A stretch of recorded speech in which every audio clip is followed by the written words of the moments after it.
Let's go back and talk about pixels. By the way, everybody know what pixel stands for? Pixel stands for picture element. If you talked to a television engineer 30 years ago, 40 years ago, he talked about pels. Computer people called them pixels, television people called them pels. A little bit of information. So we know that we have pixels at every sort of location x, y in an image. It has some, we'll just use the word color for now. So let's zoom in on a little area here, and we take a look at some particular pixel, and we can say that pixel is at x location, here it says 243, y location of 84, and what's the value in that pixel? Well, that value actually was 3 of them, right? And here they are, a 150, a 173, and an 81, written as R, G, and B values. Those are the values, the intensities of each of the 3 channels, red, green, and blue. All right?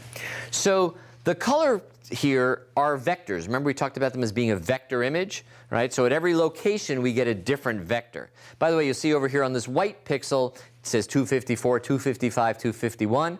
This is obviously an 8-bit image that goes from 0 to 255. If this was a floating point number that we let go from 0 to 1, a floating point image, then that would be, 0.98, 0.99, or 1.0, and 0.97, or something like that, all right? So those 3 values together give you the perceived color. When you're displaying an image, what you're really doing is you're plotting at different locations on the screen a vector by essentially turning on a red light, a green light, and a blue light. You're essentially doing a plot of those colors, but when you look at it, it looks like a picture, all right? What would happen if instead of plotting them in X, Y, you plotted them in RGB space? Okay, so you're going to make them be the same color as before, but you're going to put them down in a 3-dimensional space, not according to X, Y, but according to what their R, G, and B value is.